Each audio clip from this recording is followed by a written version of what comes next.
Assalamualaikum warahmatullahi wabarakatuh. Perkenalkan, nama saya Aurora Endah Sijana dari jurusan Teknik Metalurgi Universitas Sultan Ageng Tirtayasa. Di sini saya akan menjelaskan hasil penelitian saya yang berjudul Studi Pengaruh Medan Magnet pada Elektrodeposisi Vanadium. Adapun outline yang akan saya bawakan, yang pertama yaitu pendahuluan dan tinjauan pustaka, yang kedua yaitu metode penelitian, yang ketiga hasil dan pembahasan, dan yang terakhir adalah kesimpulan dan saran. Pendahuluan. Vanadium merupakan logam yang terdapat pada endapan yang mengandung karbon, contohnya batu bara dan pasir besi. Di Indonesia, menurut Kemenperin tahun 2014, cadangan pasir besi mencapai 2,127 juta ton, di mana mengandung vanadium sebesar 0,5 mg per liter. Selain itu, di Indonesia pada tahun 2012, impor ferrovanadium mencapai 30 ton dengan harga 23 US dollar per kilogram. Hal tersebut diharapkan produsen dalam negeri dapat meningkatkan produksinya untuk memenuhi kebutuhan dalam negeri. Selain itu, vanadium ini dapat diaplikasikan dalam berbagai bidang, contohnya sebagai poros engkol dan roda gigi. Selain itu, untuk perkembangan mikromekanik yaitu pada chip vanadium dioksida dan sebagai elektrolit pada baterai redoks vanadium. Elektrodeposisi merupakan proses pengendapan logam menggunakan arus DC yang memiliki kelebihan yaitu proses yang mudah dan murah. Namun, elektrodeposisi ini memiliki kekurangan yaitu lapisan yang terbentuk memiliki kekasaran dan tidak seragam serta porositas yang tinggi. Untuk mengatasi masalah tersebut, maka dilakukanlah proses MET atau magnetoelektrodeposisi, di mana proses MET ini dipengaruhi oleh beberapa faktor. Yang pertama, luas elektroda kerja, yang kedua, kuat medan magnet, yang ketiga, konsentrasi elektroaktif, yang keempat, konsentrasi dari elektrolit pembantu, dan bahan aktif yang digunakan. Selanjutnya yaitu identifikasi masalah. Proses elektrodeposisi konvensional memiliki masalah yaitu lapisan yang terbentuk kasar dan tidak seragam. Dengan variabel yang digunakan yaitu luas elektroda kerja, kuat medan magnet, konsentrasi elektroaktif, dan konsentrasi elektrolit pembantu yaitu H2SO4 serta sorbitol sebagai elektrolit aditif, diharapkan dapat menghasilkan lapisan yang lebih halus dan seragam dan dapat meningkatkan nilai limiting current. Adapun tujuan dari penelitian ini yaitu yang pertama untuk mempelajari pengaruh dari luas elektroda kerja, kuat medan magnet, konsentrasi elektroaktif, koefisien difusi, viskositas, dan jumlah elektron yang terlibat pada MET vanadium. Yang kedua, untuk mengetahui pengaruh dari sorbitol pada proses MET vanadium, dan yang terakhir yaitu untuk mengetahui pengaruh kuat medan magnet terhadap lapisan yang terbentuk pada proses MET vanadium.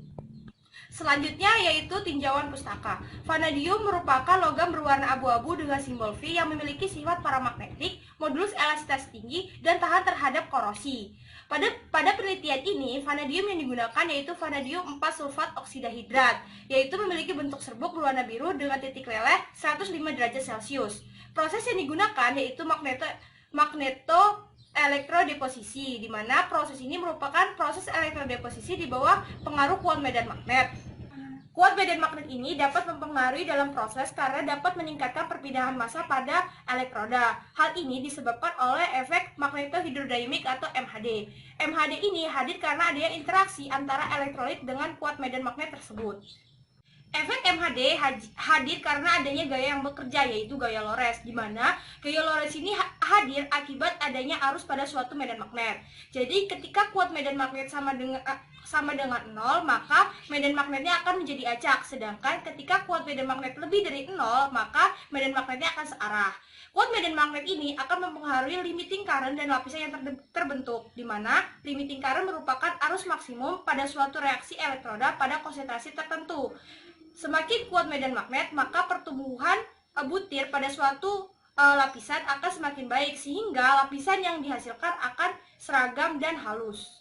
Metode penelitian. Pada penelitian ini, metodenya dibagi menjadi 3, yaitu yang pertama pembuatan elektrolit, yang kedua yaitu proses MET vanadium, dan yang ketiga adalah proses analisa struktur endapan. Pada proses pembuatan elektrolit, pertama, vanadium 4 sulfat oksida hidrat dilakukan analisa SRF dan SRD, di mana selanjutnya vanadium dilakukan stirring dengan H2SO4 sebagai elektrolit pembantu dan sorbitol sebagai elektrolit aditif dengan kecepatan 500 rpm. Setelah itu, larutan elektrolit dilakukan pengukuran densitas dan viskositas, dan terakhir dilakukan pengukuran untuk setiap sampel sebanyak 75 mili. Selanjutnya dari proses pembuatan elektrolit akan dilanjutkan dengan proses MET vanadium. Selanjutnya yaitu proses matte vanadium. Pada proses ini digunakan mesin Cortez produksi dari Wuhan, di mana nanti akan dihubungkan dengan kabel penghantar ke reaktor, di mana dalam reaktor ini telah terhubung 3 sel elektroda, yaitu elektroda kerja, elektroda pembanding, dan elektroda pembantu. Di mana di dalam reaktor, di luar reaktornya telah dirakit kuat medan magnet sesuai variabel yang digunakan. Selain itu, dari mesin Cortez akan disambungkan ke laptop, di mana setelah dilengkapi software Cortez versi 5.2 dengan fitur yang dipilih yaitu LSV dan CA. Nanti akan diatur tegangan yang digunakan yaitu minus 2,5 volt sampai plus 2,5 volt, dan diatur densitas yang digunakan serta elektroda pembanding yang digunakan yaitu AG atau AGCL. Pada proses ini dibagi menjadi 5, yaitu yang pertama dependence A, di mana luas elektroda kerja yang divariasikan. Kedua, dependence B, di mana kuat medan magnet yang divariasikan. Yang ketiga, dependence C, di mana konsentrasi dari vanadium yang divariasikan. Dan dependence D dan V, di mana konsentrasi dari H2SO4 yang divariasikan. Dan yang terakhir yaitu dependence D dan V menggunakan sorbitol, di mana konsentrasi sorbitol yang divariasikan. Dari dependence A, B, dan C akan menghasilkan data LSV berbentuk plot tafel untuk menentukan nilai limiting current. Sedangkan dari dependence D dan V dengan atau tanpa sorbitol menghasilkan data LSV dan CA untuk menentukan nilai limiting current dan koefisien difusi. Selanjutnya yaitu proses analisa struktur endapan. Diawali dengan vanadium 4 sulfat oksida hidrat sebanyak 75 ml, dicampur dengan nikel sulfat sebanyak 75 ml, diaduk secara manual hingga homogen. Selanjutnya dilakukan pengukuran untuk setiap sampel yaitu 75 ml. Selanjutnya pelat stainless steel dengan ukuran 10 x 3 cm dilakukan penimbangan massa awalnya. Selanjutnya dilakukan proses matte dengan variasi kuat medan magnet 0 dan 900 Gauss dengan waktu 5 menit dan arus 10 ampere. Setelah proses matte selesai, maka akan dilakukan penimbangan massa akhir dan mengukur ketebalan coatingnya. Setelah selesai, dilakukan analisa XRF portable dan dilakukan analisa menggunakan mikroskop optik. Dan yang terakhir dilakukan analisa XRD penjepit. Selanjutnya yaitu hasil dan pembahasan. Yang pertama yaitu analisa XRD dan XRF pada vanadium 4 sulfat oksida hidrat. Berdasarkan analisa kualitatif uji XRD ini bertujuan untuk mengkonfirmasi senyawa yang terdapat pada sampel. Nah, hasil pola difraksi yang ada yaitu yang terkandung yaitu adalah minus ragit atau vanadium sulfat hidrat, lalu bayerit atau aluminium hidroksida, sulfur, patronit atau vanadium sulfat, dan gipsum. Selanjutnya yaitu analisa XRF. Berdasarkan analisa XRF ini didapatkan kadar dari vanadium itu sebesar 80,476%, di mana kadar tersebut dapat digolongkan ke golongan kadar tinggi. Selanjutnya yaitu pengaruh kuat medan magnet terhadap limiting current. Berdasarkan gambar 1 didapatkan bahwa hasil tertinggi yaitu pada 900 Gauss sebesar 0,014 mA. Berdasarkan gambar tersebut dapat dilihat yaitu semakin besar kuat medan magnet yang digunakan, maka nilai limiting current juga akan meningkat. Hal ini terjadi karena semakin besar kuat medan magnet, maka perpindahan massa pada elektroda akan mengalami peningkatan, di mana hal ini disebabkan oleh efek MHD. Efek MHD ini hadir akibat adanya interaksi antara elektrolit dengan kuat medan magnet, di mana akan mempengaruhi arus yang digunakan. Akibat adanya gaya yang bekerja yaitu gaya Lorentz, di mana arus ini tegak lurus dengan kuat medan magnet, sehingga semakin besar kuat medan magnet, maka arus yang bekerja akan semakin meningkat. Hal inilah yang menyebabkan nilai limiting current yang dihasilkan menjadi meningkat. Selanjutnya yaitu pengaruh luas elektroda kerja terhadap limiting current. Berdasarkan gambar 2 dapat dilihat bahwa semakin besar luas elektroda kerja yang digunakan, maka nilai limiting current-nya akan semakin meningkat. Hal ini dikarenakan semakin luas elektroda kerja yang digunakan, maka pengadukan di daerah difusi akan semakin efisien. Hal tersebut yang menyebabkan perpindahan massa pada elektroda semakin meningkat. Hal tersebutlah yang menyebabkan nilai limiting current semakin meningkat. Selanjutnya yaitu pengaruh konsentrasi vanadium 4 sulfat oksida hidrat sebagai elektroaktif terhadap limiting current. Berdasarkan gambar 3 dihasilkan bahwa semakin besar konsentrasi dari elektroaktif, maka nilai limiting current-nya akan semakin meningkat. Hal ini diakibatkan konsentrasi elektroaktif dapat menginduksi aliran turbulen yang mempermudah terjadinya perpindahan massa pada elektroda. Hal tersebutlah yang menyebabkan nilai limiting current semakin meningkat. Selanjutnya yaitu pengaruh elektrolit pembantu yaitu H2SO4 terhadap limiting current. Konsentrasi dari H2SO4 ini dapat mempengaruhi nilai dari viskositas, koefisien difusi, dan nilai limiting current. Karena semakin besar konsentrasi dari H2SO4, maka nilai viskositasnya akan semakin meningkat. Hal ini dikarenakan viskositas sendiri yaitu ukuran kekentalan suatu larutan di mana dia itu menentukan kemudahan molekul untuk bergerak di dalam larutan tersebut.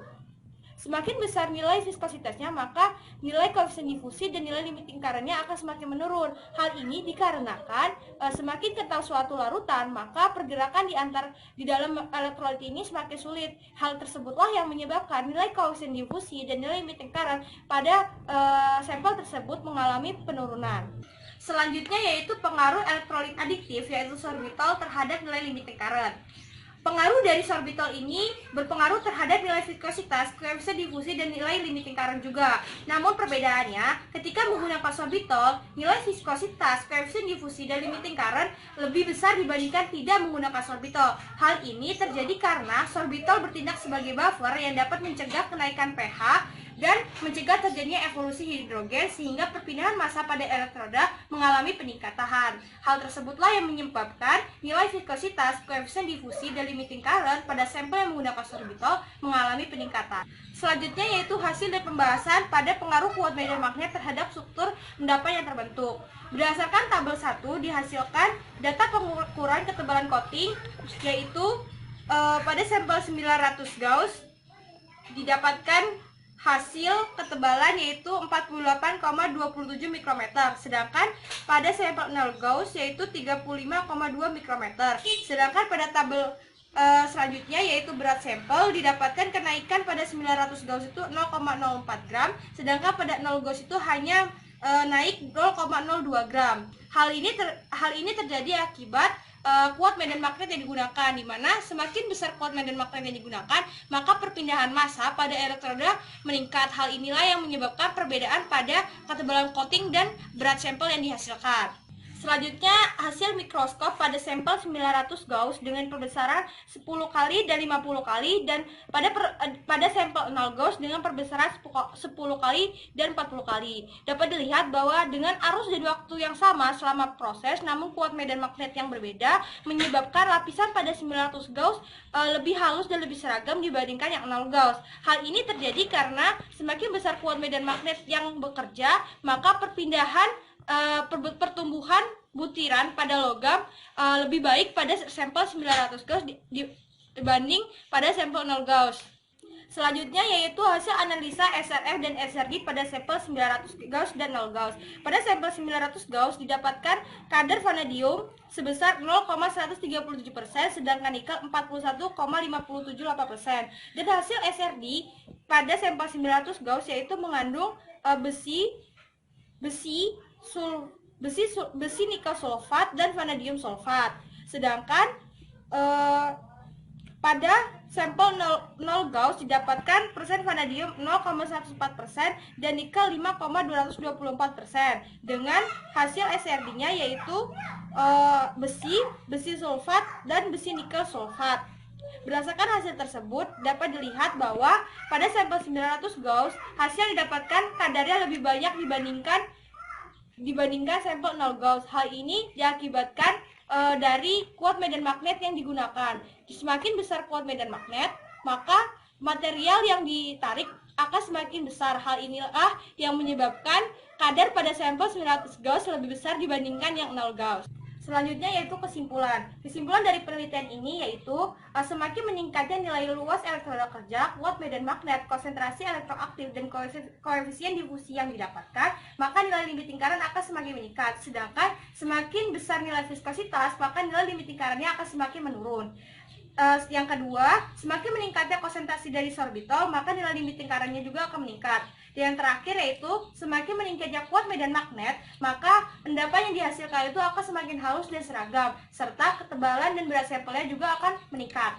Saran yang dapat saya berikan pada penelitian ini yaitu, pertama, menggunakan kuat medan magnet yang lebih besar, dan yang kedua, menggunakan jenis elektrolit aditif yang lain. Terima kasih. Wassalamualaikum warahmatullahi wabarakatuh.